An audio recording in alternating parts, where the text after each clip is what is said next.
जो करे तो कर.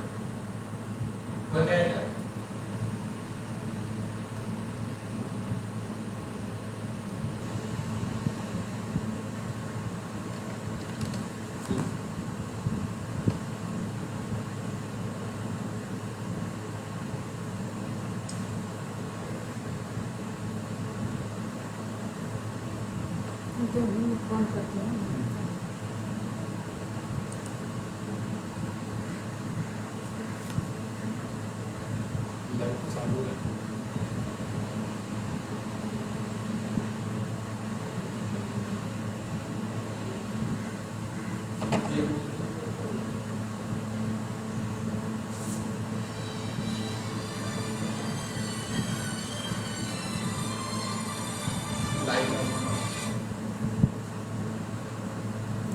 हॅलो करू. हां बरं ठीक ठीक.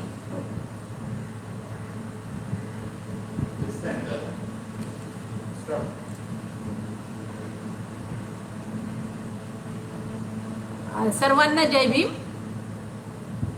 सर्वप्रथम मी आधार फाउंडेशनचे आणि आमचे बंधू संजय पायकराव सरांचे आभार व्यक्त करते, कारण त्यांनी मला या ठिकाणी या फेसबुक लाईव्हच्या माध्यमातून आपल्यासोबत संवाद साधण्याची संधी दिलेली आहे. त्याबद्दल सरांचे आणि आधार फाउंडेशनचे खूप खूप आभार मी व्यक्त करते. तसं आधार फाउंडेशनची व्याख्यानमाला जेव्हापासून सुरू झालेली आहे तर त्या वेळेपासून मी या व्याख्यानमालेचा लाभ घेत आहे. बऱ्याच तज्ज्ञांची व्याख्याने मी ऐकलेली आहेत. जी व्याख्यानं मी वेळेत ऐकू शकले नाही ती मी नंतर व्याख्यानं ऐकलेली आहेत. आणि आज या व्याख्यानासाठी मला ही संधी उपलब्ध करून दिली. तर माझा आजचा विषय जो आहे डॉक्टर बाबासाहेब आंबेडकरांचे शैक्षणिक विचार. तत्पूर्वी मी आपल्याला एक छोटासा माझा परिचय देते. मी डॉक्टर सुनीता मगरे, प्राध्यापक शिक्षणशास्त्र विभाग मुंबई विद्यापीठ, तसंच प्रभारी संचालक ठाणे सब कॅम्पस मुंबई विद्यापीठाचं ठाणे उपकेंद्र मुंबई विद्यापीठ या ठिकाणी मी कार्यरत आहे. आजचा जो विषय आहे या आधार फाउंडेशनच्या व्याख्यानमालेमध्ये बाबासाहेबांचे विविध पैलूंचं दर्शन आपल्याला या ठिकाणी घडलेलं आहे. आपण जर ती व्याख्यानं ऐकली असेल तर त्याच्यातून आपल्याला ते दर्शन घडतं. आजच्या विषयामध्ये बाबासाहेब आंबेडकरांचे शैक्षणिक विचार एक मी शिक्षणशास्त्र या विभागामध्ये काम करत असल्या कारणाने की शिक्षणशास्त्रामध्ये शैक्षणिक विचारांना आणि मुंबई विद्यापीठाच्या अभ्यासक्रमामध्ये देखील BEd आणि Medसाठी बाबासाहेबांचे शैक्षणिक विचार, तसेच बऱ्याचशा विद्यापीठांचा जर सिलेबस तुम्ही पाहिला तर माझ्यामध्ये डॉक्टर बाबासाहेब आंबेडकर मराठवाडा विद्यापीठ आणि हे म्हणजे महाराष्ट्रातले झाले, कोल्हापूर विद्यापीठ, शिवाजी विद्यापीठ कोल्हापूर, पुणे विद्यापीठ, सावित्रीबाई फुले पुणे विद्यापीठ, तसंच इतर राज्यामध्ये की सेंट्रल युनिव्हर्सिटी ऑफ पंजाब या ठिकाणी देखील बाबासाहेबांच्या विविध पैलूंचा अभ्यास हा दिलेला आहे. सेंट्रल युनिव्हर्सिटी ऑफ पंजाब या ठिकाणी बाबासाहेबांच्या शैक्षणिक विचारांच्या सद्यस्थितीत कसा उपयोग होऊ शकतो यावर एक घटक दिलेला आहे आणि या घटकाचं लेखनही मी केलेलं आहे. तर आजच्या या विषयाची सुरुवात करत असताना आपण जर बाबासाहेबांच्या जीवनाचे विविध पैलू जर पाहत गेलो तर एक गोष्ट स्पष्टपणे या ठिकाणी नमूद अशी करावीशी वाटते की 3 ऑक्टोबर 1954 दिल्ली आकाशवाणी केंद्रामधून बाबासाहेबांचं एक भाषण प्रसारित करण्यात आलं आणि त्या भाषणामध्ये बाबासाहेबांनी आपल्या जीवनविषयक तत्त्वज्ञान स्पष्ट केलं.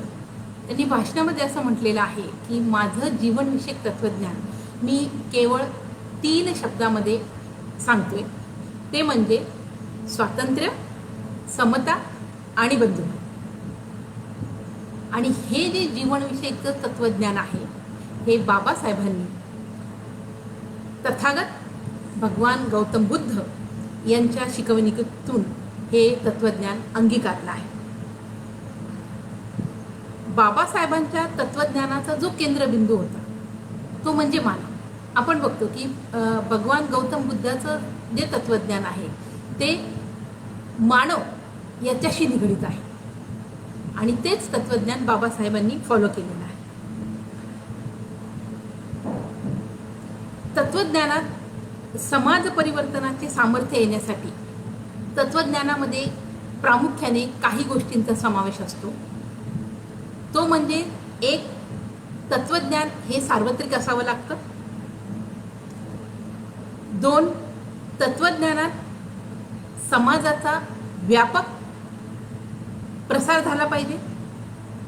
3, तत्वज्ञानाच्या प्रसार आणि प्रचारासाठी एक अनुयायी वर्ग असावा लागतो. आणि 4, आणि अत्यंत महत्त्वपूर्ण तत्व जे आहे ते म्हणजे जे तत्वज्ञान आपण ठरवलेलं आहे ते तत्वज्ञान आपल्याला जगता आलं पाहिजे.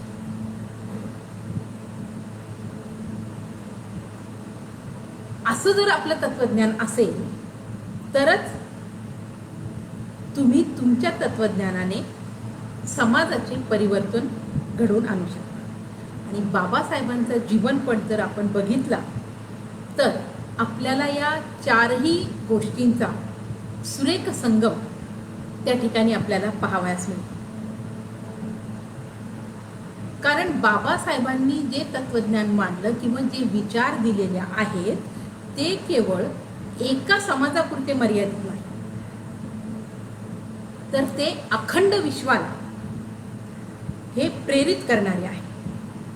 त्यांच्या विचारांमध्ये सार्वजनिक सत्याची मांडणी केलेली आपल्याला दिसून येते. तसेच त्यांनी आपल्या विचारांचा प्रचार व प्रसार करण्यासाठी असंख्य आंदोलनं तर केलीच, परंतु आपल्याला आलेला प्रत्येक अनुभव हा विचारांमध्ये परिवर्तित केला आणि या विचाराचा समाज परिवर्तनासाठी उपयोग केला. हे आपल्याला त्यांनी लिहिलेल्या भारतीय संविधानाच्या माध्यमातून लक्षात येते. त्यानंतर बाबासाहेबांचे हे जे विचार आहे, बाबासाहेबांना मानणारा केवळ भारतातच नव्हे तर संपूर्ण विश्वामध्ये त्यांच्या विचारांना, त्यांच्या तत्वांना मानणारा एक खूप मोठा सामुदायिक अनुयायी वर्ग लाभलेला आहे. आणि म्हणूनच जी प्रगत राष्ट्र आहे, अमेरिका वगैरे ही जी प्रगत राष्ट्र आहे, तर त्यामध्ये देखील त्यांची नेते मंडळी देखील, बराक ओबामा देखील बऱ्याच वेळेस त्यांच्या भाषणांमध्ये बाबासाहेबांनी केलेल्या कार्याचे दाखले देताना आपल्याला दिसून येतात.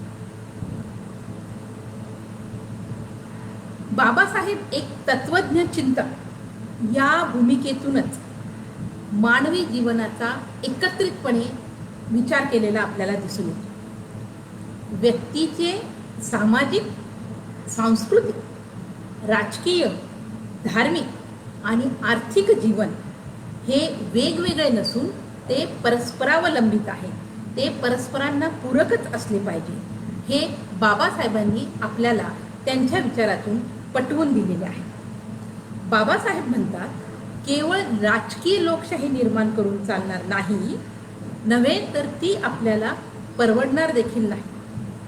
तर ती लोकशाही आपणाला मानवी व्यक्तीच्या दैनंदिन जीवनाच्या सामाजिक, सांस्कृतिक, राजकीय, आर्थिक आणि धार्मिक अंगामध्ये निर्माण करणे गरजेचे आहे. जर ही आपण निर्माण केले नाही तर व्यक्तीच्या संपूर्ण जीवनामध्ये अपूर्णता येईल आणि त्यातूनच व्यक्तींमध्ये पर्यायाने समाजामध्ये अंतर्गत कलह निर्माण होण्यास सुरुवात होते. शिक्षणाचा हेतू काय असावा हे स्पष्ट आपल्या विविध भाषणांमधून त्यांनी स्पष्ट केलेले आहे. शिक्षणाचा हेतू काय असावा तर सामाजिक दर्जा उंचावणे हा शिक्षणाचा महत्त्वपूर्ण हेतू आहे. आणि आपला हा दर्जा उंचावण्यासाठी काय केले पाहिजे, जर आपण अभ्यासले आपल्यापैकी बऱ्याच जणांनी जो अभ्यास केलेला आहे बाबासाहेबांची विविध भाषणं आणि खंड जे आहेत 1 ते 41, तर पहिल्याच खंडामध्ये बाबासाहेबांनी सबका साथ सबका विकास हे तत्व त्या ठिकाणी मांडलेले आहे. आणि मग हा समाजाचा दर्जा जर सबका साथ सबका विकास हा असेल तर समाजाचा दर्जा आपोआपच उंचावेल. मग हा समाजाचा दर्जा उंचावण्यासाठी आपण काय करायचं आहे की आपण सर्वांनी मिळून सामुदायिकरित्या आपल्याला प्रयत्न करायचा आहे. आणि हा प्रयत्न म्हणजेच शिक्षण, अशी बाबासाहेब शिक्षणाची व्याख्या करतात. त्यांच्या मते समाज आणि शिक्षण हे परस्परावलंबित आहे. शिक्षणाने समाजाला विशिष्ट असा दर्जा प्राप्त होतो. शिक्षणाचा प्रसार जेवढा व्यापक तेवढे समाज जीवन प्रगतिशील असते, तेवढे समाज जीवन अधिक जागरूक होते. समाजात केवळ काहीच व्यक्ती विद्या विभूषित होऊन चालत नाही, तर समाजाच्या शेवटच्या स्तरापर्यंत शिक्षण असले पाहिजे, तरच समाजाचा दर्जा हा उंचावेल. कारण समाजाच्या शैक्षणिक दर्जावरच समाजाचा सामाजिक दर्जा अवलंबून असतो. शिक्षण हाच समाजाच्या प्रगतीचा आणि विकासाचा प्रमुख आधार आहे. बाबासाहेबांच्या मते समाजात विषमतेची पाळेमुळे जी आहे ती खोलवर रुजलेली असल्यामुळे दीर्घकालीन उपाययोजनांनीच आपल्या समाजात समता प्रस्थापित होऊ शकेल. आणि समाजात समतेची प्रतिष्ठापना झाल्याशिवाय स्वातंत्र्याला अर्थ नाही. आणि आपल्या समताधिष्ठित समाजाच्या निर्मितीसाठी शिक्षणासारखे दुहेरी शस्त्र नाही.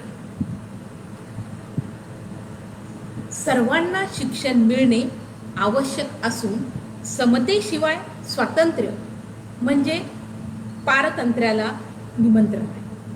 बहिष्कृत भारत या वर्तमानपत्रातील अग्रलेखामध्ये बाबासाहेब एके ठिकाणी असे नमूद करतात की व्यक्ती स्वातंत्र्याची आवश्यकता जर मान्य असेल तर प्रत्येक व्यक्तीच्या ठिकाणी आपल्या स्वातंत्र्य रक्षण करण्याची शक्ती उत्पन्न होणे गरजेचे आहे. आणि ही शक्ती जर उत्पन्न करायची असेल तर ती केवळ शिक्षणानेच उत्पन्न होऊ शकते. आणि म्हणूनच राष्ट्रातील प्रत्येकाला सुशिक्षित करण्याची जबाबदारी सरकारने आपल्या खांद्यावर घेणे गरजेचे आहे. शिक्षणाची आणखीन एक व्याख्या करत असताना बाबासाहेब म्हणतात, व्याख्येचा मतितार्थ खूप मोठा आहे. बाबासाहेब म्हणतात शिक्षण ही एक शक्ती आहे, अशी व्याख्या बाबासाहेब करतात. मग शिक्षण ही एक शक्ती आहे म्हणजेच काय की ही जी शक्ती असेल तर ही शक्ती प्रत्येक नागरिकाला मिळाली तरच ते राष्ट्र बलवान होऊ शकेल. सामाजिक समता आणि स्वातंत्र्य यांचे संरक्षण आणि संवर्धन यासाठी आवश्यक असणारी शक्ती म्हणजेच शिक्षण. याचाच अर्थ शिक्षण हे शक्तीचे उगमस्थान आहे. अशा शक्तीने परिपुष्ट समाज हे राष्ट्राचे बलस्थान ठरू शकते. समाजातील सर्व घटकांना स्वतःच्या तसेच राष्ट्राच्या दृष्टीने शिक्षणाचे महत्त्व काय आहे हे समजले पाहिजे, असा मार्मिक दृष्टिकोन बाबासाहेबांच्या विचारांमध्ये आपल्याला आढळून येतो. बाबासाहेबांचं जे संघटना होती सुरुवातीची, बहिष्कृत हितकारिणी सभा, या संघटनेचं जर वाक्य आपण बघितलं तर ते म्हणजे शिका, संघटित व्हा आणि संघर्ष करा. शिका, संघटित व्हा आणि संघर्ष करा या त्रिसूत्रीतून बाबासाहेब आपणास समग्र परिवर्तनाचा मार्ग देतात. शिक्षणातून समाज परिवर्तन व्हावे या मताचे बाबासाहेब. समाज परिवर्तन याचाच अर्थ सामाजिक व्यवस्था, धारणा आणि जीवनमूल्य यांच्यात बदलत्या संदर्भात आणि प्राप्त परिस्थितीनुसार होणारे कालानुरूप बदल व स्थित्यंतर. परिवर्तन ही प्रक्रिया गतिमान होण्यासाठी समाज मनामध्ये परिवर्तनवादी विचार रुजणे अत्यंत आवश्यक आहे आणि व्यापक व सार्वत्रिक शिक्षणाद्वारे परिवर्तनवादी विचार समाज मनामध्ये आपल्याला रुजवता येतात. शिक्षणाशिवाय कोणत्याही समाजात जाणीव आणि जागृती निर्माण होऊ शकत नाही. तसंच जाणीव जागृतीशिवाय समाजाची प्रगती होत नाही. हे सूर्यप्रकाशा एवढे सत्य बाबासाहेबांनी त्या काळात ओळखले होते. बाबासाहेब म्हणतात, शिक्षणातून चारित्र्य निर्मिती झाली पाहिजे. विद्येसोबत शिलाला तितकेच महत्त्व बाबासाहेबांनी दिलेले आहे. शिलेशिवाय विद्येला महत्त्व नाही.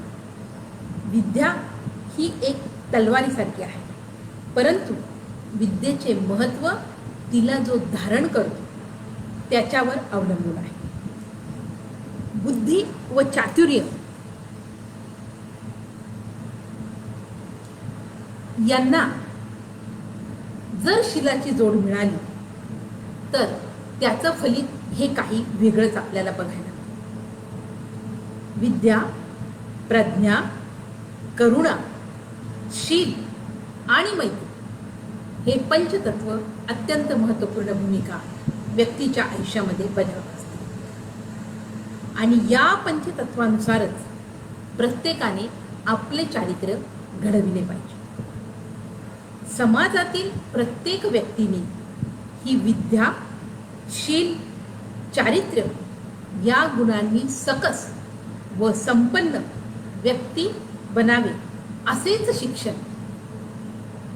समाजाला दिले गेले पाहिजे. यातून बाबासाहेब औपचारिक शिक्षणाला नैतिकतेची जोड असावी असा व्यापक हेतू यातून आपल्याला स्पष्टपणे दिसून येतो.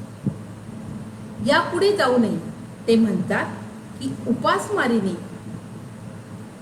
शरीर कुपोषित होऊन व्यक्ती अल्पायुषी होतो. त्याचप्रमाणे जर शिक्षण नसेल तर कोणतीही व्यक्ती जिवंतपणेच इतरांचा गुलाम बनते.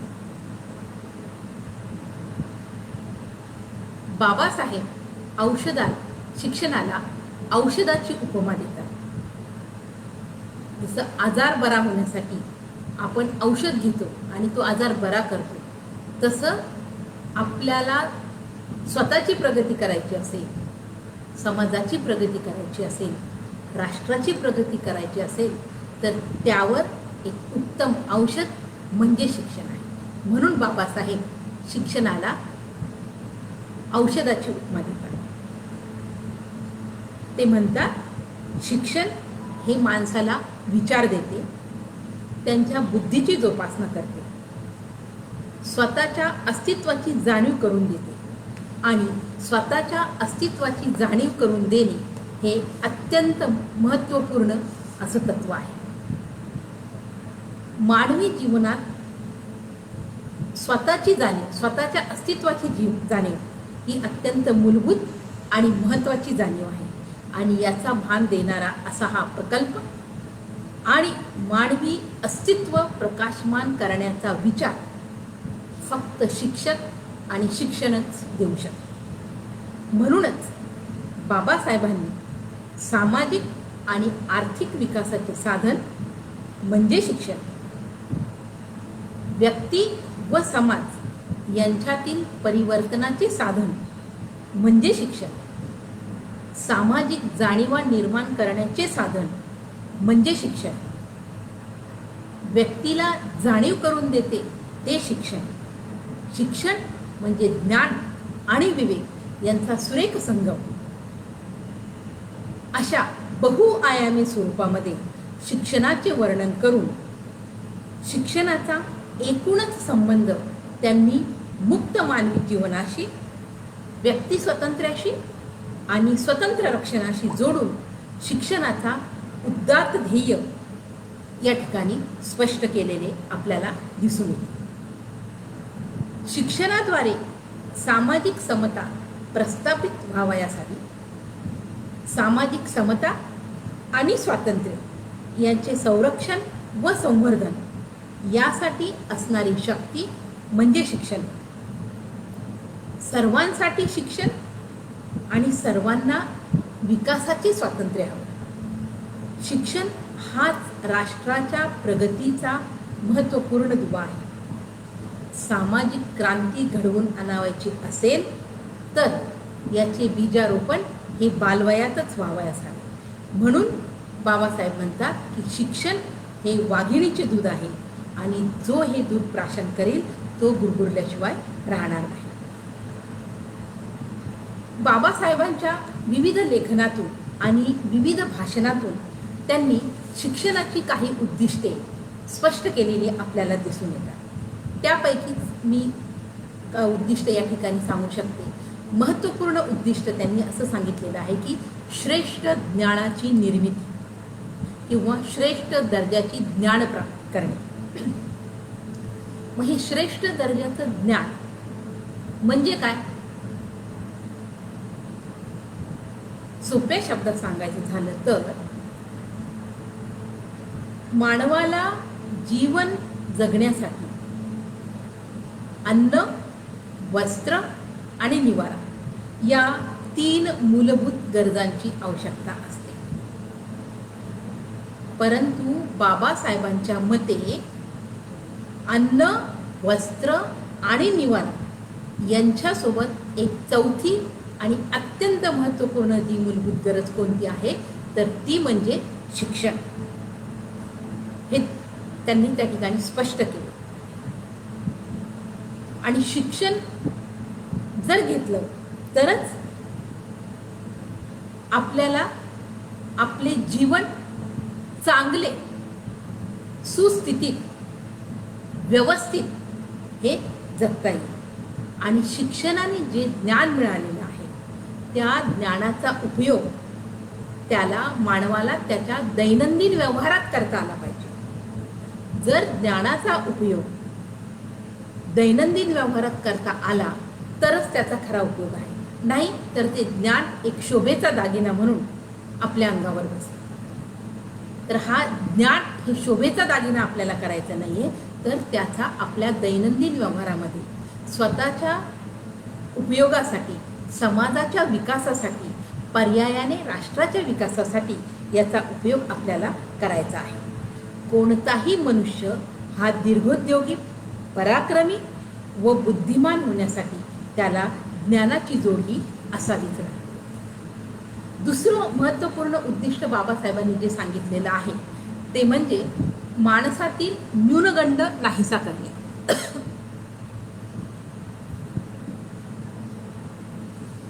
शिक्षणाने माणसात असलेला संकुचित दृष्टिकोन नष्ट करून त्याला राष्ट्राच्या दृष्टीने व्यक्तिविकास साध्य करता यायला.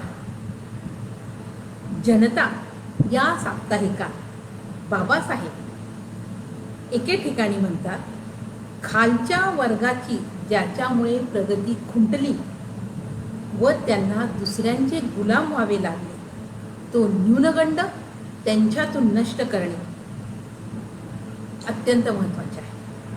चालू समाज पद्धतीमुळे माणसाचे जीवन लुबाडण्यात आलेले आहे. त्याचे त्याच्या स्वतःच्या व राष्ट्राच्या दृष्टीने काय महत्त्व आहे याची जाणीव करून देणे हाच खालच्या वर्गाचा मुख्य प्रश्न आहे.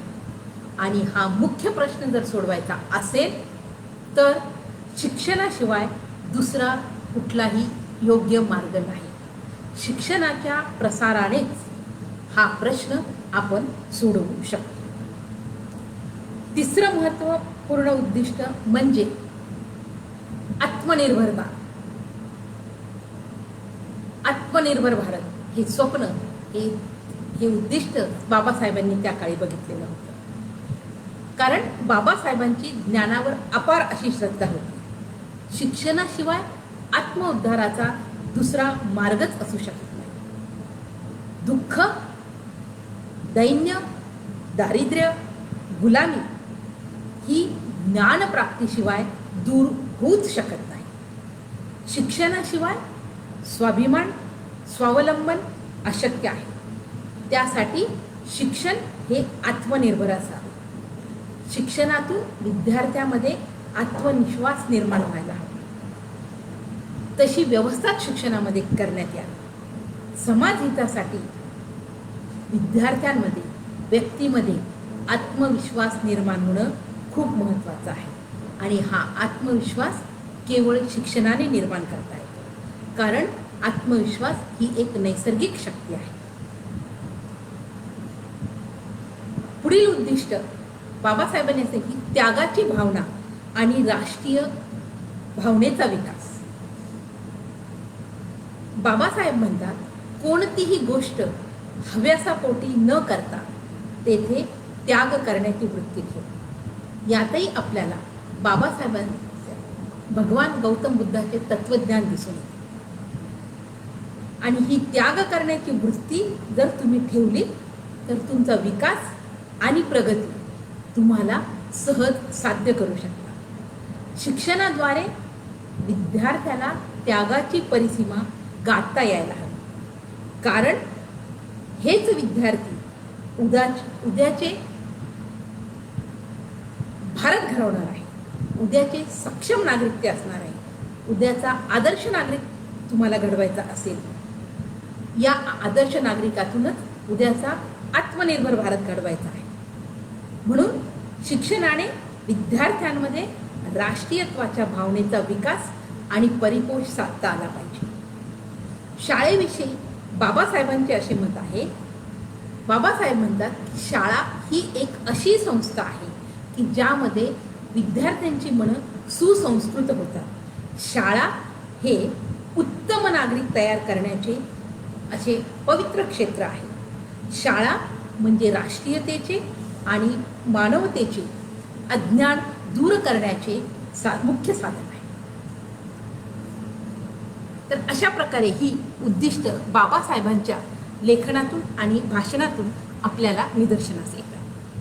त्यानंतर बाबासाहेबांनी प्राथमिक शिक्षणाविषयीचे विचार स्पष्ट केलेले आहेत. 6 मे 1929 रोजी महाबळेश्वर येथे मुंबई सरकारचे शिक्षण मंत्री नामदार मौलवी रफीउद्दीन अहमद यांनी प्राथमिक शिक्षणाची आस्था असणाऱ्या व्यक्तींची परिषद भरवली होती. सदर परिषदेत त्यांनी प्राथमिक शिक्षणाविषयीचे आपले स्पष्ट मत परखडपणे मांडले. बाबासाहेब म्हणतात, प्राथमिक शिक्षण हे राष्ट्रीय दृष्टिकोनातून अत्यंत मूलभूत आणि महत्त्वपूर्ण अंग आहे.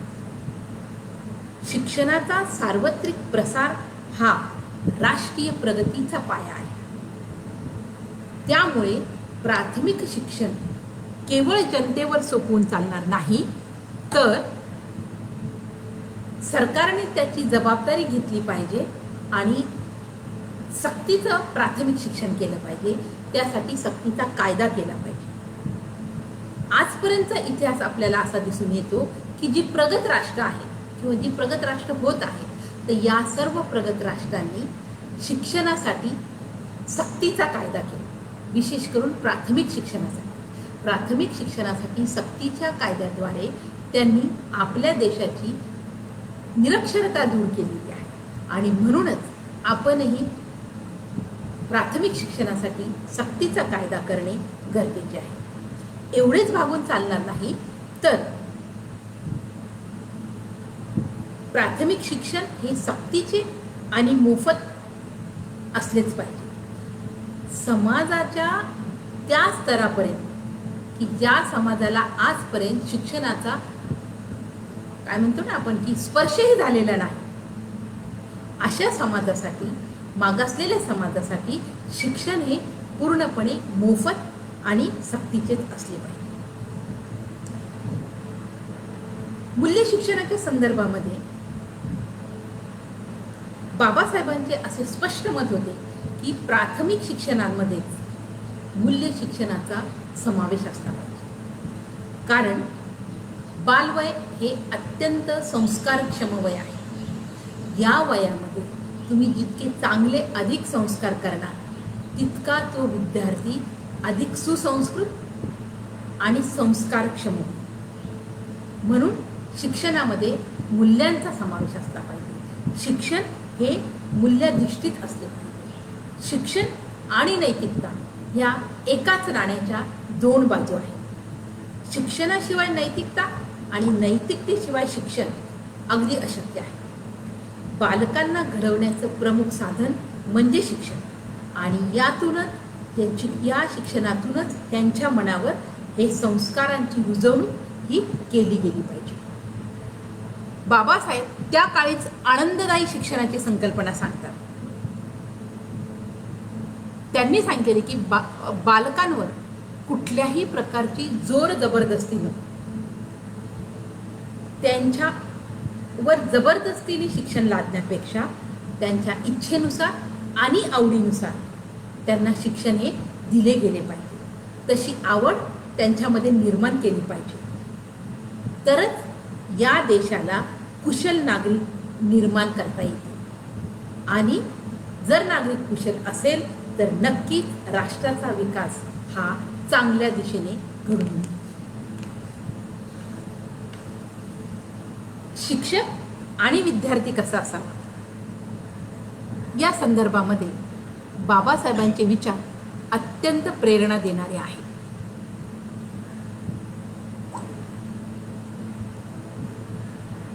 शिक्षक, विद्यार्थी आणि अभ्यासक्रम हे शिक्षण प्रक्रियेचे अत्यंत महत्त्वपूर्ण घटक आहेत.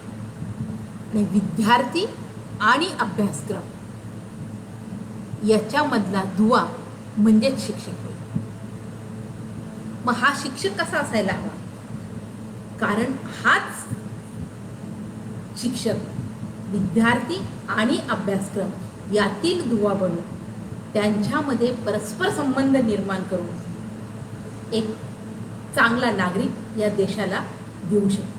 म्हणून हा शिक्षक कसा असला पाहिजे तर बाबासाहेब म्हणतात की शिक्षकामध्ये मी माझ्या विद्यार्थ्यांमध्ये काहीतरी निर्माण करू शकेन असा हा आत्मविश्वास असला पाहिजे. शिक्षक हा ज्ञानाचा उद्गाता, विद्यार्थ्यांमध्ये ज्ञानाची ज्योत पेटवणारा, विद्यार्थ्यांमध्ये समर्थ जीवन जगण्यासाठी आवश्यक कौशल्य, आवश्यक जीवनमूल्य रुजविणारा, त्यांचा सर्वांगीण विकास साधणारा, विद्यार्थ्यांमध्ये स्वतःचा आदर्श निर्माण करून त्याचे निरामय जीवन जगण्यास समर्थ करण्यासाठी, परिपूर्ण करण्यासाठी त्याला ज्ञान देणारा असावा. यापुढे जाऊन बाबासाहेब म्हणतात शिक्षक केवळ विद्वान असून भागत नाही, तर त्याचा आवाज हा स्पष्ट असला पाहिजे, त्याच्या वक्तव्यामध्ये स्पष्टपणा दिसला पाहिजे, तो सर्व दृष्टीने सर्वांगाने अभ्यासू असला पाहिजे. अभ्यासक्रमाच्या कुठल्याही घटकाचा त्याने सर्वंकष विकास बघितला पाहिजे. प्रत्येक घटकाचा त्याने अभ्यास केला पाहिजे. विद्यार्थ्याच्या सुप्त गुणांना वाव देणारा शिक्षक असला पाहिजे. शिक्षकाचे आपल्या विषयावर प्रभुत्व असले पाहिजे. आपल्या सेवेप्रती तो निष्ठावान असला पाहिजे. ज्या समाजामध्ये आपण राहतो त्या समाजाच्या गरजा काय आहेत, त्याच्या परंपरा काय आहेत, त्या समाजाचे प्रश्न काय आहेत याची जाण शिक्षकाला असायला हवी. जर या गरजा, परंपरा आणि प्रश्न काय आहेत याची जाण जर शिक्षकाला असेल तर तो अभ्यासक्रमाच्या माध्यमातून त्याबद्दलची जाणीव जागृती, त्याबद्दलच्या उपाययोजना हे विद्यार्थ्यांपर्यंत पोहोचवू शकतो. त्याचप्रमाणे विद्यार्थी देखील मूलभूत ज्ञान समजून घेणारा असला पाहिजे. विद्यार्थ्याने शिक्षकाने दिलेले मूलभूत ज्ञान समजून घेतले पाहिजे. विद्यार्थ्याला देखील आपल्या विषयाची मांडणी, युक्तिवाद आणि स्वतःचे मत अचूकपणे मांडता आले पाहिजे. सहशिक्षण आणि स्त्री शिक्षणाच्या संदर्भात बाबासाहेबांचे विचार काय आहेत ते थोडक्यात जाणून घेऊ. सहशिक्षण आणि स्त्री शिक्षणाचा पुरस्कार करणारे बाबासाहेब हे महत्त्वपूर्ण आहे. त्यांच्या मते ज्ञान आणि विद्या ही केवळ पुरुषांची मक्तेदारी नाही, तर स्त्रियांसाठी हे अत्यंत आवश्यक आहे. स्त्रिया आणि पुरुष हे समसमान, यांना समसमान शिक्षण दिले गेले पाहिजे. स्त्रियांचे शिक्षण हे पुरुषांच्या बरोबरीनेच असायला हवे.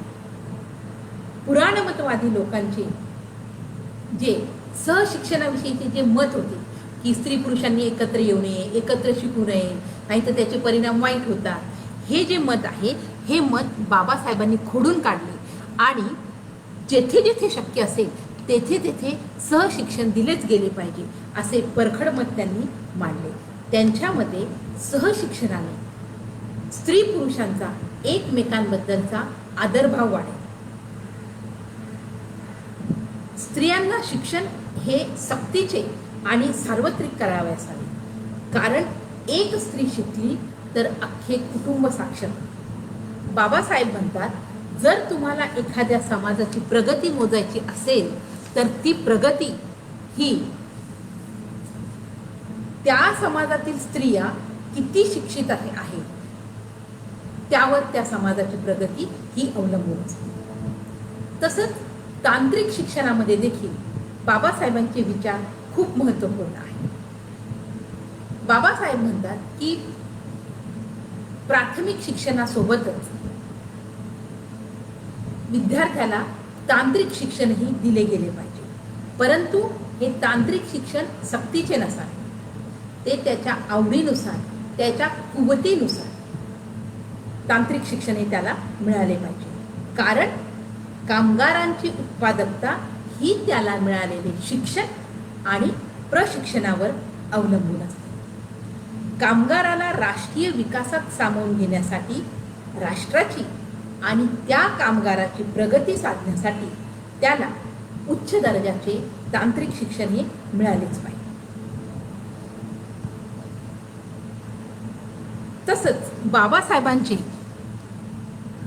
मुंबई विद्यापीठाची कार्य व रचना, आणि त्यावेळी आपण जुन्या काळात जर बघितलं असेल तर केवळ 3च विद्यापीठे होती. तर या 3 विद्यापीठांमध्ये मुंबई विद्यापीठ एक आहे, कलकत्ता विद्यापीठ, मद्रास विद्यापीठ आणि मुंबई विद्यापीठ. तर या मुंबई विद्यापीठाची कार्य आणि रचना काय असावी या संदर्भात बाबासाहेबांचं मत काय होतं ते जाणून घेऊया आपण. मुंबई शासनाने मुंबई विद्यापीठ सुधारणा प्रश्नांचे अध्ययन करून त्यावर अहवाल सादर करण्यासाठी विद्यापीठ सुधार समितीची स्थापना केली. या समितीमध्ये एकंदरीत 13 सदस्य होते आणि सर चिमनलाल सेटलवाल हे त्याचे अध्यक्ष होते. या समितीने मुंबई विद्यापीठाची कार्य व रचना काय असावी यावर सुधारणा करण्यासाठी एक प्रश्नावली तयार केली. या प्रश्नावलीमध्ये एकूण 54 प्रश्न होते आणि ही प्रश्नावली त्यांनी देशातील निवडक 321 व्यक्तींना दिली. त्यापैकीच बाबासाहेब एक होते. बाबासाहेबांनी या मुंबई विद्यापीठाची कार्य व रचना काय असावी याच्यामध्ये आपले महत्त्वपूर्ण योगदान दिलेले आहे. सर्वात प्रथम पहिले योगदान म्हटलं म्हणजे विद्यापीठ शिक्षणाचे ध्येय काय असावे. विद्यापीठ शिक्षणाचे ध्येय काय असावे, विद्यापीठात जे शिक्षण दिले जाणार आहे ते शिक्षण हे समाजभिमुख शिक्षण असावे. विद्यापीठीय शिक्षण हे विज्ञाननिष्ठ व पक्षपात विरहित असावे. कोणत्याही विशिष्ट समाज घटकाच्या हितसापेक्ष नसावे. विद्यार्थ्यांच्या व्यक्तिमत्वाचा विकास, त्यांच्यामध्ये असलेल्या क्षमतांचा विकास हे विद्यापीठाचे ध्येय असले पाहिजे, असे त्यावेळी बाबासाहेबांनी स्पष्टपणे नमूद केले. विद्यापीठीय शिक्षणाच्या अपयशाची जबाबदारी काय आहे किंवा कोणाची आहे या प्रश्नाचे उत्तर देताना बाबासाहेब म्हणतात की थोडा त्या अपयशाकरिता शिक्षण पद्धती आणि शिक्षकांची प्रवृत्ती जबाबदार आहे, परंतु अपयशाचे मूळ कारण जे आहे ते म्हणजे शिक्षण व व्यवस्थापन यंत्रणेमध्ये आहे. विद्यापीठाची शिक्षण यंत्रणा ही शिक्षणभिमुख असणे गरजेचे आहे. मग शिक्षणभिमुख यंत्रणा म्हणजे काय? शिक्षणभिमुख यंत्रणा म्हणजे ज्या ठिकाणी विद्वानांचा समूह ज्ञानाच्या विकासासाठी, प्रचारासाठी आणि प्रसारासाठी एकत्र येतो आहे, धडपडतो आहे आणि माणूस निर्माण करण्यासाठी प्रयत्न करतो आहे, अशी यंत्रणा म्हणजे शिक्षणभिमुख यंत्रणा. विविध समाज घटकांचा इतिहास व संस्कृती जोपासण्यासाठी विद्यापीठाची भूमिका काय असावी या संदर्भात बाबासाहेब म्हणतात, विविध समाज घटकामध्ये परस्पर हित संवर्धन व सामंजस्याचे वातावरण निर्माण व्हावे म्हणून समाजाला आपला इतिहास व संस्कृती याची जाण असणे आवश्यक आहे. यासाठी विद्यापीठाने हेतुपूर्वक प्रयत्न करावयास हवे आणि हा जर हेतू साध्य करायचा असेल तर परीक्षाभिमुख विद्यापीठाला शिक्षणभिमुख विद्यापीठ म्हणून रूपांतरित व्हावे लागेल.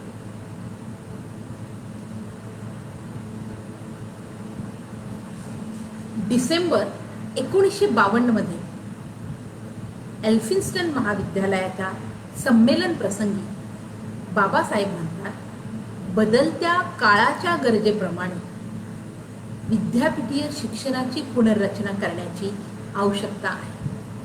विद्यापीठ म्हणजे ज्ञानगृह असलं पाहिजे, ज्ञान भांडार असलं पाहिजे, कारकून तयार करण्याचं केंद्र नव्हे. उज्ज्वल परंपरा, अखंड परिश्रम, उच्च ध्येय आणि सार्वजनिक जीवनाविषयीची जाणीव विद्यापीठीय शिक्षणाने विद्यार्थ्यांना करून द्यायला हवी. त्यासाठी विद्यापीठामध्ये संशोधनात्मक अभ्यासाची गरज आहे. तसेच नवनवीन पद्धतीची अध्यापन पद्धतीची गरज आहे. त्या काळी बाबासाहेबांनी सांघिक अध्यापन पद्धतीची संकल्पना स्पष्ट केलेली आपल्याला दिसून येते. आमच्या शिक्षण क्षेत्रामध्ये सांघिक अध्यापन म्हणून एक नवीन पद्धती उदयास आलेली आहे असं म्हटलं जातं, परंतु याचा उदय खरं म्हटलं तर या बाबासाहेबांच्या विचारामध्ये आपल्याला दिसून येतो. सांघिक अध्यापन म्हणजे काय की बाबासाहेबांनी असं सांगितलं की मुंबईमध्ये म्हणजे त्या काळी मुंबईमध्ये कला आणि विज्ञान शिकवणारी ही जवळजवळ 6 मोठी महाविद्यालये आहेत आणि या महाविद्यालयामध्ये वेगवेगळे म्हणजे कला आणि विज्ञानामध्ये जे विषय आहेत त्याला शिकवणारे वेगवेगळे प्राध्यापक आहेत. म्हणजेच इतिहास शिकवणारा प्राध्यापक एका महाविद्यालयात आहे, दुसऱ्या महाविद्यालयात, त्याचप्रमाणे तो 6व्या महाविद्यालयात देखील आहे.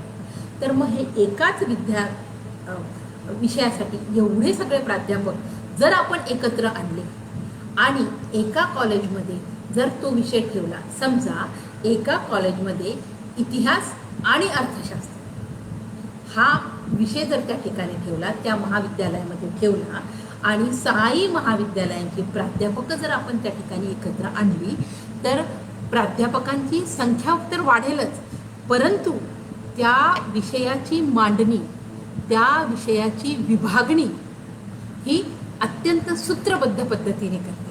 मग तो विषय कसा शिकवायचा आहे या संदर्भाची विभागणी ही चांगल्या पद्धतीने करता येईल. उदाहरणार्थ त्यांनी असं सांगितलं की समजा इतिहास असेल तर इतिहासाचा एक घटक प्राचीन हिंदुस्थान, त्या काळी हा घटक होता इतिहासामध्ये. प्राचीन हिंदुस्थान एक प्राध्यापक प्राचीन हिंदुस्थान हा घटक शिकवेल. दुसरा बुद्धांचा काळ व ख्रिस्त युगाचा आरंभ शिकवेल. तिसरा मराठ्यांचे युग शिकवेल. चौथा मुसलमानी युग शिकवेल. अशा प्रकारे जर त्यांच्या व्याख्यानांची रचना आपण केली तर नक्कीच विषयाची वाटणी उत्तम होऊन प्राध्यापकांना संशोधनाचे आणि विषयाचे देखील पूर्ण अध्ययन करण्यास पूर्ण वेळ मिळेल आणि संशोधनाचे काम देखील ते चांगल्या पद्धतीने करू शकतील. महाविद्यालयाच्या संदर्भामध्ये बाबासाहेबांचं मत असं आहे की महाविद्यालय ही त्या काळी जी वेगवेगळी महाविद्यालय होती ती स्वायत्त तर असली पाहिजे, म्हणजे व्यवस्थापनासाठी महाविद्यालय ही स्वायत्त असावी, परंतु शैक्षणिक कार्यासाठी मात्र महाविद्यालय ही विद्यापीठाशी संलग्नच असली पाहिजे. थोडक्यात काय तर ही व्यवस्था त्यांनी ऑक्सफर्ड आणि केम्ब्रिज या विद्यापीठातील व्यवस्थेसारखी राहील. या व्यवस्थेमध्ये अनेक महाविद्यालयाचा समुच्चय म्हणजे विद्यापीठ आणि विद्यापीठ म्हणजे अनेक महाविद्यालयांचा समुच्चय अशी रचना असेल. त्यामुळे काय होईल की महाविद्यालयातील उपलब्ध संसाधनाचा उपयोग हा चांगल्या प्रकारे करता येईल. आणि आज आपण बघतो की नवीन विद्यापीठ कायदा जो निघालेला आहे त्याच्यामध्ये क्लस्टर युनिव्हर्सिटी म्हणून जे निघालेलं आहे त्याचंच फलित आपल्याला या ठिकाणी हे दिसून येतं. त्याचप्रमाणे बाबासाहेब विद्यापीठ शिक्षणाची केंद्र ही वेगवेगळ्या ठिकाणी स्थापन व्हावी, विद्यापीठ उपकेंद्रांची निर्मिती व्हावी असं त्या काळी त्यांनी सुचवलं. त्या काळी त्यांनी पुणे, अहमदाबाद ही सेंटर्स त्या ठिकाणी सांगितलेली होती. तर त्यांचा हेतू हाच होता की एकदा जर तुम्ही विद्यापीठीय केंद्र स्थापन केले म्हणजेच अध्ययन आणि अध्यापनाचे कार्य त्या ठिकाणी सुरू करतात. तर मग हे विद्यापीठाचं संविधान कसं असावं किंवा विद्यापीठाचे संविधान कशा पद्धतीचं असावं याविषयी बाबासाहेबांचे विचार अत्यंत महत्त्वपूर्ण आहे. विद्यापीठाला जर शिक्षणभिमुख विद्यापीठ करायचं असेल तर विद्यापीठ संविधानामध्ये 3 प्रावधाने असणे अत्यंत महत्त्वपूर्ण आहे असे बाबासाहेब सांगतात. नंबर 1, विद्यापीठाअंतर्गत अशी एक स्वतंत्र यंत्रणा असावी की जी यंत्रणा समाजाच्या विविध आणि बदलत्या गरजांचा मागोवा घेत राहील. 2 म्हणजे विद्यापीठीय सल्लागार मंडळ, स्वतंत्र विद्यापीठीय सल्लागार मंडळ स्थापन करावे. आणि 3 म्हणजे विद्यादानाचे कार्य करणाऱ्या विद्यापीठ शिक्षकांना मार्गदर्शन व दिशादर्शन यासाठी विद्यापीठात एक स्वतंत्र यंत्रणा असावी. केवळ शिक्षकांच्या माध्यमातून अध्ययन अध्यापन कार्य करून विद्यापीठ शिक्षणभिमुख होणार नाही. तसा विद्यापीठाचा हेतूही नाही, शिक्षणभिमुख विद्यापीठाचा तो हेतूही नाही. विद्यापीठ शिक्षणभिमुख आहे किंवा नाही याचा निर्णय शिक्षण कार्यात गुंतलेले जे विद्वान आहेत ते विद्यापीठाच्या शैक्षणिक कार्यावर प्रभावी नियंत्रण ठेवतात की नाही यावर अवलंबून असते. शिक्षण कार्यावर जर या विद्वानांचा संपूर्ण नियंत्रण असेल तरच विद्यापीठ शिक्षणभिमुख होईल. शिक्षक जो विद्यापीठाचा आत्मा आहे त्याला मुंबई विद्यापीठाच्या सिनेट आणि सिंडिकेट या यंत्रणेमध्ये कोणत्याही प्रकारचे स्थान नाही. त्याला आपले मत स्पष्टपणे सांगण्यासाठी कुठलाही प्लॅटफॉर्म उपलब्ध नाही. शैक्षणिक कार्यात हस्तक्षेप करण्याचा त्याला अधिकार नाही.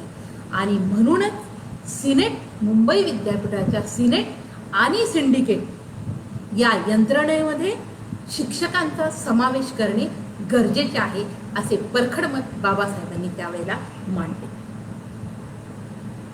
शिक्षणभिमुख विद्यापीठ होण्यासाठी मुंबई विद्यापीठाने विविध विद्याशाखांची स्थापना करणे हे आवश्यक आहे. समान धर्मी विषयांची शाखांची स्थापना करणे आवश्यक आहे आणि समान धर्मी विषयांची एका विद्याशाखेत एकत्रीकरण आपल्याला करता येईल व त्याला एक विद्याशाखा म्हणून त्या ठिकाणी नामविज्ञान प्राप्त होईल. विद्यापीठ शिक्षणाची जी रचना ही विद्याशाखांच्या पायावरच असावी लागेल आणि विद्याशाखेवर संबंधित विषयाच्या प्राध्यापकाची नेमणूक करावी. कुलगुरू हे प्रत्येक विद्याशाखेचे पदसिद्ध सदस्य असावे आणि या विद्याशाखेच्या नियंत्रण कक्षेत विद्याशाखेचे सर्व सभासद व इतर प्रतिनिधी यांची मिळून विद्यापीठ अभ्यास मंडळ स्थापन करणे, तसेच इतर कामकाजाच्या सोयीसाठी इतर समित्यांची स्थापना करणे, विद्याशाखांशी संबंधित विषयात पदवी पारितोषिक प्रदान करण्यासंबंधी अटी आणि नियम करणे, विद्याशाखेशी संबंधित विषयाचा अभ्यासक्रम निर्माण करणे असे कार्य ही विद्याशाखेमार्फत ही व्हायला हवी. प्रत्येक विद्याशाखेचा कुलगुरू हे प्रत्येक विद्याशाखेचे पदसिद्ध सदस्य असावे. विद्यापीठाने विद्याशाखा स्थापन करून त्यांच्यावर अध्ययन, अध्यापन व शिक्षण कार्य व्यवहाराची जबाबदारी सोपविल्यानंतर विद्यापीठ व्यवस्थापन कार्याची जबाबदारी सांभाळण्यासाठी विद्यापीठामध्ये स्वतंत्र व्यवस्थापन मंडळाची स्थापना करावी आणि या व्यवस्थापन मंडळ जे आहे हे सिनेटच्या समकक्ष असावे, पण याची रचना आणि स्वभावगुण मात्र पूर्णपणे वेगळे असावे. सर्वोच्च व्यवस्थापन यंत्रणा म्हणून सिनेटचे स्वरूप हे अव्यावसायिक असावे. सिनेटवर व्यापक प्रतिनिधित्व असावे. प्रत्येक विद्याशाखेतील अधिष्ठात्याला सिनेटवर विद्याशाखेचा प्रतिनिधी म्हणून स्वीकारण्यात यावे. तसेच पदवीधर व शिक्षकांचा प्रतिनिधीही या सिनेटमध्ये असणे गरजेचे आहे असे बाबासाहेबांनी सांगितले. विद्यापीठाच्या प्रशासन व्यवस्थेकरिता व शिक्षण व्यवस्थेकरिता या दोन यंत्रणा निर्माण केल्यानंतर म्हणजे सिनेट विद्यापीठ उद्दिष्टपूर्ती करण्यासाठी व संसाधनाची जुळवाजुळव आणि विनियोग करण्यासाठी तिसऱ्या महत्त्वपूर्ण यंत्रणेची गरज आहे आणि ती यंत्रणा म्हणजेच विद्यापीठाची केंद्रीय कार्यकारिणी. ही कार्यकारिणी सिनेटपेक्षा वेगळी असली पाहिजे. सिनेट, सिंडिकेट आणि विद्याशाखा या यंत्रणांची स्थापना विद्यापीठ कायद्यानुसार व्हायला पाहिजे. विद्यापीठ विधानविषयक अधिकाराचे केंद्र सिनेट असले पाहिजे. कार्यकारिणी म्हणून विद्यापीठ व्यवहाराचे केंद्र सिंडिकेट असेल तर अध्ययन, अध्यापन विषयक व्यवहाराचा केंद्रबिंदू म्हणून विद्याशाखा आहे. श्रेष्ठ दर्जाच्या शिक्षणभिमुख विद्यापीठाला कार्यक्षमतेने कार्य करण्यासाठी या तीनही यंत्रणा पुरेशा आहेत असे बाबासाहेबांचे मत होते. परंतु तरीही मुंबई विद्यापीठाच्या पुनर्रचनेनंतर कारभाराच्या सोयीकरिता आणखीन एका महत्त्वाच्या यंत्रणेची गरज पडेल असे बाबासाहेबांना वाटले आणि ती महत्त्वपूर्ण यंत्रणा कोणती तर ती महत्त्वपूर्ण यंत्रणा म्हणजेच विद्वत सभा, ज्याला आपण अकॅडमिक काउन्सिल असं म्हणतो. आणि मग ही विद्वत सभा ही अंशतः कार्यकारी मंडळ म्हणून त्या ठिकाणी कार्य करेल. हे सर्व बाबासाहेबांनी 15 ऑगस्ट 1924च्या याच्यामध्ये लेखी साक्षीमध्ये हे सगळं नोंदवलेलं आहे. त्याचप्रमाणे बाबासाहेबांनी विद्यार्थ्यांच्या मूल्यमापनाकरिता केवळ लेखी परीक्षा असू नये, तर 3 वर्षाचा किंवा 4 वर्षाचा जो अभ्यासक्रम असेल तर त्या शेवटच्या वर्षामध्ये विद्यार्थ्याला संशोधन कार्य हे कंपल्सरी असलं पाहिजे आणि या लेखी परीक्षेसोबतच त्याच्या संशोधन कार्याला देखील महत्त्व दिलं गेलं पाहिजे. त्या संशोधन कार्याची आणि मौखिक परीक्षेला देखील त्यामध्ये स्थान असलं पाहिजे असं बाबासाहेबांनी सांगितलेलं आहे. विद्यापीठाचा त्याचप्रमाणे अत्यंत महत्त्वपूर्ण अशी शिफारस बाबासाहेबांनी मांडलेली आहे, ती म्हणजे विद्यापीठाचे स्वतंत्र मुद्रणालय व प्रकाशन विभाग असावा. तसंच स्थानिक भाषा ही विद्यापीठाच्या शिक्षणासाठी अध्ययन आणि अध्यापनाचे माध्यम व्हावे, परंतु संपर्क भाषा कोणती असावी हे मात्र जनतेला ठरवू द्या. त्याचप्रमाणे विद्यापीठाच्या शिक्षणविषयक कार्यावर, विद्यापीठ ही एक स्वायत्त संस्था असली पाहिजे, विद्यापीठाच्या शिक्षणविषयक कार्यावर शासनाचे कोणतेही नियंत्रण असो. शिक्षण व्यवहारावर विद्याशाखेचे पूर्ण नियंत्रण असायला पाहिजे, पण विद्यापीठाच्या विधान आणि व्यवस्थापन कार्यावर मात्र शासनाचे अंशतः नियंत्रण असावे आणि शासन हे अंशतः नियंत्रणाचे कार्य विद्यापीठाचं कोर्ट आणि सिनेटवर आपले प्रतिनिधी पाठवून करू शकते. हे सर्व करत असताना बाबासाहेबांच्या एक महत्त्वपूर्ण गोष्ट ही लक्षात आली की या समितीने ग्रंथालयाचा कुठेही वापर किंवा समावेश केलेला नाही आणि बाबासाहेबांचं तर स्पष्टपणे असं मत होतं की सुसज्ज ग्रंथालयाशिवाय विद्यापीठ परिपूर्ण होऊ शकत नाही, सक्षम विद्यापीठ हे गणल्याच जाऊ शकत नाही. म्हणून सुसज्ज ग्रंथालय हे प्रत्येक विद्यापीठामध्ये, म्हणजे मुंबई विद्यापीठात त्यावेळेला त्यांनी शिफारस केली तर त्यामध्ये सुसज्ज ग्रंथालय हे असलेच पाहिजे, कारण कुठलंही विद्यापीठ त्याशिवाय पूर्ण होऊ शकत नाही आणि शैक्षणिक उत्कृष्ट कार्य देखील करू शकत नाही. अशी महत्त्वपूर्ण शिफारस बाबासाहेबांनी मुंबई विद्यापीठाच्या कार्य आणि रचनेसंदर्भामध्ये त्यावेळेला केलेली आपल्याला आढळून येते. तर हे होते बाबासाहेबांचे शैक्षणिक विचार.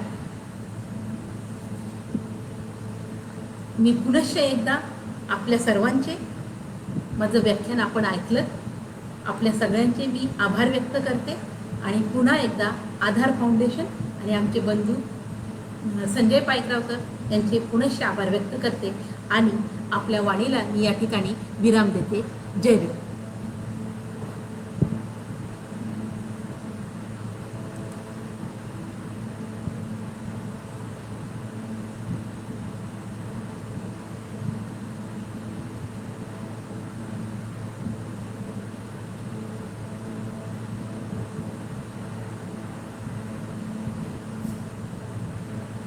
सेव